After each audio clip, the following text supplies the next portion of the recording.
Hello and welcome to Round Robin. I'm your host, Robin McCormick with the City of Hampton. And today we're going to talk about love because it is important to remember at all times of the year. And love is also spouse, partner, and your children. So Healthy Families consultant Alvean Lyons is here again to talk to us. Welcome. Thanks. Good morning. You know, I have to say, I know we do a lot of child-centered things, but I notice that when we talk about love and partner relationships, more people really have a demand to hear about that and to do better and be healthier in our relationships. Oh, totally agreed. I mean, the reality is that most of us would crawl across glass for great love in our life. I mean, it is just the human condition. We are wired for connection. We are looking for places where we can feel fulfilled and whole and seen and understood. And all of those things are part of healthy love. And there are healthy loves and there are unhealthy loves. There are things that work well in love and there are things that do not work well. But a lot of times once the emotions get involved, it's hard to step back and identify what that is. But both as partners and as parents, we have to be mindful of the actions that are present in love, that love is a verb.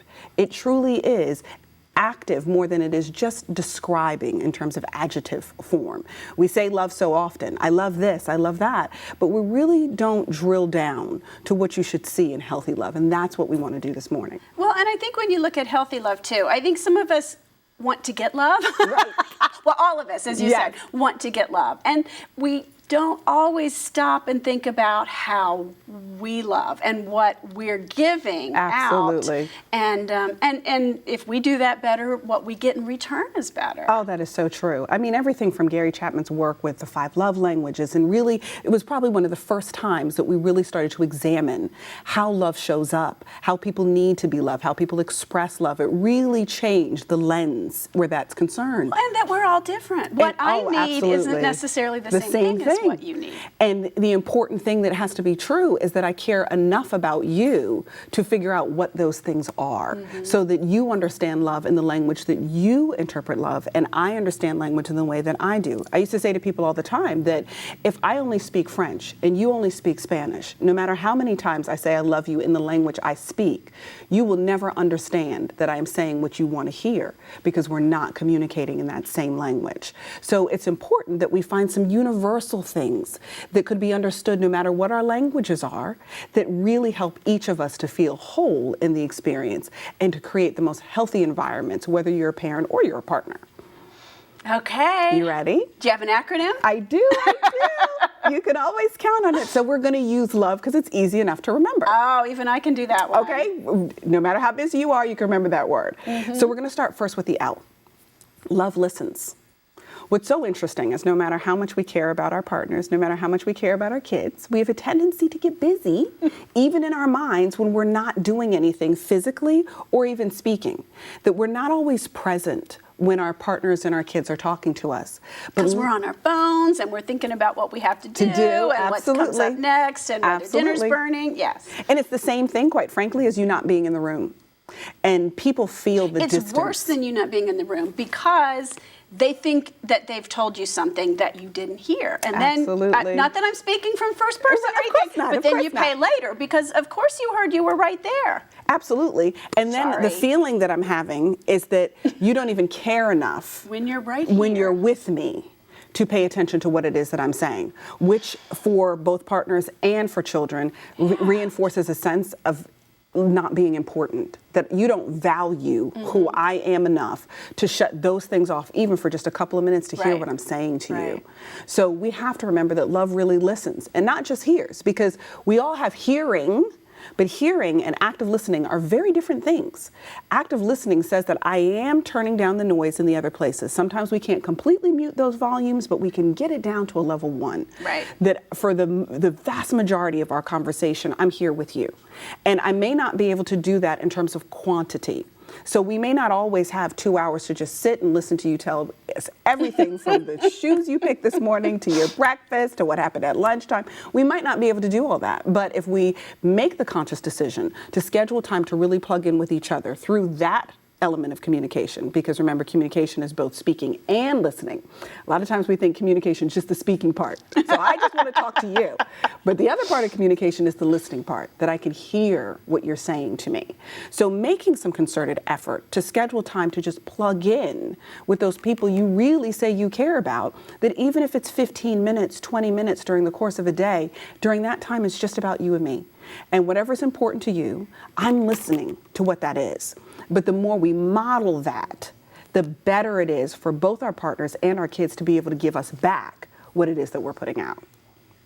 So then we move to that O. Okay. Love is optimistic. What's so interesting is not every one of us are those, great morning folks who wake up and the sun is shining and life is always good. I don't mean optimistic in that kind of way where you have to see everything through rose-colored lenses. But I mean optimistic in the sense that we're generous in the way that we see one another. That I think the best of you and work to think the best of you and to speak the best when we're having a conversation. Particularly when we're talking about kids, kids often become the collection of words that we share with them, be those negative or positive. It is a cumulative effect. Yeah. So you want to say the best things you can possibly say when you have the opportunity to communicate, especially given the fact that we're all so busy so often. Then that means that if I only get 10 minutes with you and all you do is bark at me during those 10 minutes or tell me what I didn't do or who I won't be if I don't get this together, or, other people's spouses do this and other people's partners do that, if that's the body and the wealth of our communication, then I'm walking away from this thing thinking, God, I want to be anywhere else but here, even though I may not have a choice. But as a kid, we still start making those choices. And we drift. I am so guilty of that when it comes to the older kids. Mm-hmm. Like younger kids, I was a little more, optimistic about. But Right. as they get older, it's you don't have that much time, and it's easy to say, have you done this? Blah, blah, blah. You didn't do that. I've just been. Well, the reality is that we can't do anything about what we did yesterday.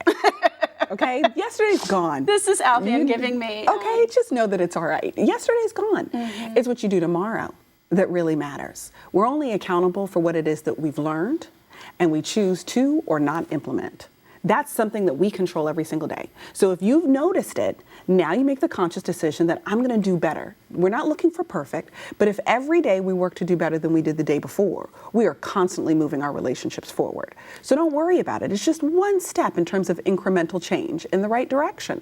And what's funny is most people want the positive so much that they're over time, if you're consistent about trying to do better, the memories of the negative start to fade. But it's got to be based on the consistency. So even when we have to tell our kids, because I've got teenagers and young adults like you do, even when we have to tell our kids some of the stuff that is less than pleasant, and the reality is, as parents, we have to. They do have to get the homework done. You do need to clean up your room. You do need to get the trash out. You do need to get to bed at a reasonable time. Those are things that responsible parenting includes. But our job is to make sure that we sandwich that stuff with some good things. Mm-hmm. Yes. So the first thing that I say to you is not the bark. The first thing, let's work on putting something good before that. Okay. We'll put the barks in the middle and then something good after it. Even if, and sometimes it's considered stroke, sting, stroke approach is what they talk about sometimes in the research. In that, if I start with, okay, listen, Brian, I am so proud of what you did last week or yesterday or such and such. I really loved seeing how you handled that. That was fantastic. So you're starting with something positive. Then we have to deal with what Brian's not doing right now. What I would love to see, Mommy would be so over the moon with, is that if you took that great stuff that you did with that in terms of your discipline, your focus, whatever it is, and let's apply it now to this thing. If we could be consistent about getting our room cleaned, the way that you were so consistent about creating that new musical, symphony that you did, or that new action that you created, or the way that you were able to land that kick flip on your skateboard, whatever it may be. If you took that same level of discipline and we applied that to cleaning up your room, we would be doing fantastic. And then here comes the following stroke. And Mom would be able to do some of the things that you really want. I mean, remember just 2 days ago, you said you really wanted such and such. Well, hey, if you can consistently do this for me, I want to be able to spoil you rotten and give you that. So we're still doing the same stuff. We're still addressing the issue, but we're sandwiching that more effectively because I want you to take your guard down. And if I start barking, you instantly put your guard up. Yep. But I want you to be comfortable enough to take your guard down so that you can actually hear the thing that I'm saying to you. And what's interesting about people is we'll always take our guard down for a compliment. Always, which is why you always want to start with the good stuff. Get what you need to get in before they put it right back up. Okay? Okay. And that's optimism. It's interesting. It's not a traditional definition of optimism. No. It means you believe in the person, you believe in the relationship. Exactly. And you make a conscious effort to bring those positive things into each of our conversations. That I'm thinking about the good that exists between us, and I'm making that present in this conversation. So love is optimistic. It finds good things in every opportunity and in every connection, even in the tough ones. So we've got our O. Okay. Now we're going to move to V. Vulnerable. You got to be willing to be vulnerable. You got to be willing to be vulnerable as a parent. If you expect your kids to be vulnerable with you, you've got to be willing to be vulnerable as a partner. If you expect your partner to be vulnerable with you. And does that mean sometimes you're going to get hurt? That things won't sting on occasion? Absolutely, those things are totally true. Anytime that you want complete love, you do have to prepare yourself to be completely hurt because you're exposing yourself completely in either direction. But quite frankly, in order to get the thing you want most, you have to be prepared for the thing that comes on the opposite side of it. But the healthier we do love, the less likely you are to experience those terrible things that can sometimes come with it. So you got to open up.